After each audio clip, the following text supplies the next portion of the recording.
Time to turn the desk over to Jack Haskins for our first look at sports. A little bit of chuck wagon racing today, Jack. Yeah, Carly would have been pretty happy. Didn't get rained out, so that's always a good thing, especially since they've had their struggles with weather so far this year.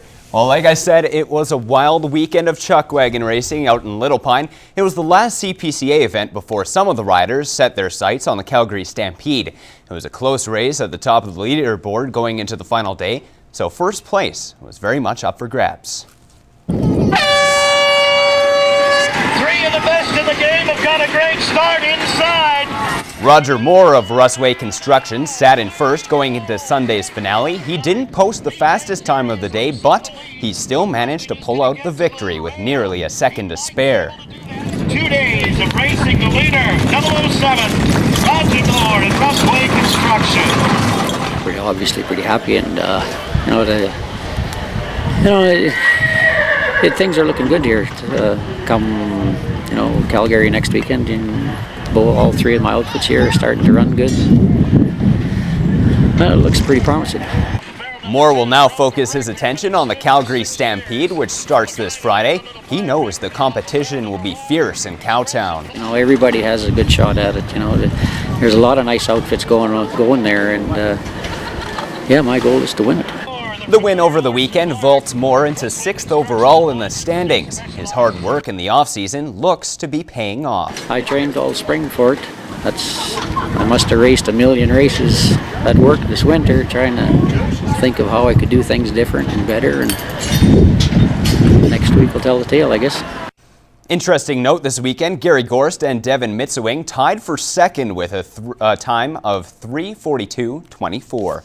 Now let's take a look at the updated standings heading into the Calgary Stampede weekend. In first is Gary Gorst with 425.5 points. In second, his son Logan, who is just behind, by 3 points of Devin Mitsewing. In fourth is Vern Nolan, who is just 2.5 points ahead of 5th place Brian Laboucaine.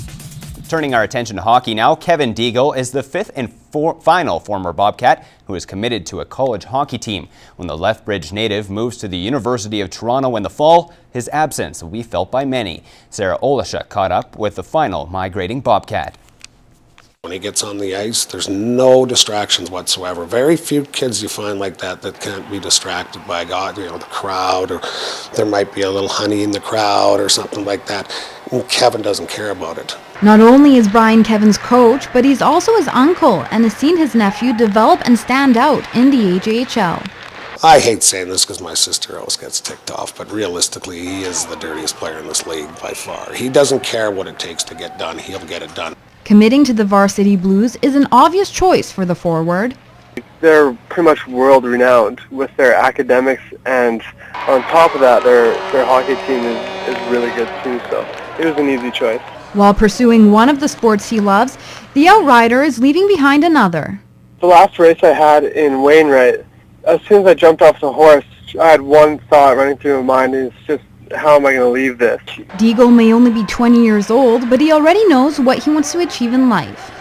I want to make a difference with whatever I'm doing. I don't want to be stuck behind a desk doing something monotonous every day. I want to be out there making a change for people. I'm not exactly sure how yet, but that's what I want to do. Kevin will succeed in anything he does. This is a great move for him. I'm proud of him as an uncle, but he deserves it. When asked about what he will miss most about Lloydminster, it was a no-brainer. The girls, of course. It's a great town. The fans are a lot of fun. All the billets there were great. I think I'll miss everything about it. Sarah Leshek, New Cap Sport.